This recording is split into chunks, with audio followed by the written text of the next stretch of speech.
নবীজির উপর দুরূদ পড়লে দোয়া কবুল হয়ে যায়। দোয়ার আগে যদি নবীজির উপর দুরূদ পড়া হয় তাহলে ওই দোয়া আল্লাহ কবুল করে নেয়। দোয়াকে কবুল করে নেয়, আল্লাহ কবুল করে নেয় যদি নবীজির উপর দুরূদ শরীফ পাঠ করা হয়। তিরমিজি শরীফ হাদিস নাম্বার 3477 নাম্বার হাদিস, 3477 নাম্বার হাদিস। এই হাদিসের মধ্যে রাসূল করিম সাল্লাল্লাহু আলাইহি সাল্লাম বলেন, এক সাহাবা নামাজ পড়ছে, নামাজ পড়ার পর দোয়া করছে। এক সাহাবা নামাজ পড়ার পর দোয়া হাত উঠাইছে, তো দোয়া কইরা তাড়াতাড়ি দৌড় দিস।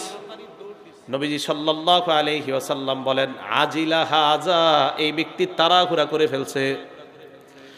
তাড়াহুড়া করার অর্থ হলো এই ব্যক্তি দোয়া করেছে কিন্তু দোয়ার মধ্যে তাড়াহুড়া করে ফেলেছে। এই ব্যক্তি দোয়া করতে পারে নাই, কারণ ব্যক্তিটা আমার উপর দুরূদ শরীফ পাঠ করে নাই। নবীজি তাকে ডাকলেন, ডাকার পর আল্লাহ নবী তাকে বললেন, অথবা অন্য কাউকে বললেন, ইদা সাল্লা আহাদুকুম, তোমাদের কেউ যখন নামাজ আদায় করবা, নামাজ আদায় করার পর তোমরা যদি দোয়া করো, দোয়ার সময় তোমরা ফাল্লিহমাদিল্লাহ, প্রথমে আল্লাহর প্রশংসা করবা। যখন আমরা দোয়া করব, দোয়ার মধ্যে সর্বপ্রথম আল্লাহর প্রশংসা করা। ফাল্লিবদা বিতাহমিদিল্লাহ, আল্লাহর প্রশংসা করা। ওয়ালিউসাল্লি আলান নবী, 2 নাম্বার নবীর উপর দুরূদ পড়া। এরপর ইয়াদউ বিমা শাআ, যা মন চায় তা দোয়া করবা। তাহলে মনে রাখবেন আজকে থেকে দোয়া করার সময় 1 নাম্বার আল্লাহর প্রশংসা দিয়ে দোয়া শুরু করা। কার প্রশংসা? আল্লাহর। 2 নাম্বার দুরূদ পড়া। এরপর দোয়ার মধ্যে যা মন চায় তা চাইবেন। সিস্টেমটা শিখেন, দোয়া শুরু করবেন আল্লাহর প্রশংসা দিয়ে, এরপরে দুরূদ, এরপর যা মন চায় দোয়া করবেন। সবার শেষে আবার দোয়া শেষ করার আগে দুরূদ শরীফ পড়বেন, এরপর শেষে আল্লাহর প্রশংসা দিয়ে দোয়া শেষ করবেন। তাহলে দেখেন তো, শুরুতেও প্রশংসা, শেষে প্রশংসা, বাকি শুরুর দ্বিতীয় স্টাইলে দোয়া, আবার শেষের আগে প্রথমে প্রশংসা আল্লাহর, এরপরে দুরূদ, শেষে আবার প্রশংসা, আগে দুরূদ। মাঝে যত পারেন দোয়া করবেন, 5টা আঙ্গুল মিলান।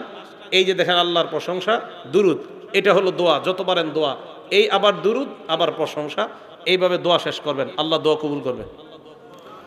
এইভাবে দোয়া করবেন। এটা তিরমিজি শরীফের হাদিস।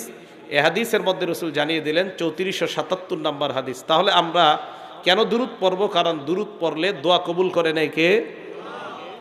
7 নাম্বার, দুরূদ শরীফ পাঠ করলে যত বেশি আমাদের মাঝে আমরা যারা দুরূদ পড়ব, তত বেশি রাসূলের কাছে কিয়ামতের ময়দানে তত নিকটবর্তী হয়ে যাব, নবীজির তত নিকটবর্তী।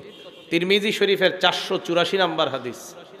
ক্বালা রাসূলুল্লাহ সাল্লাল্লাহু আলাইহি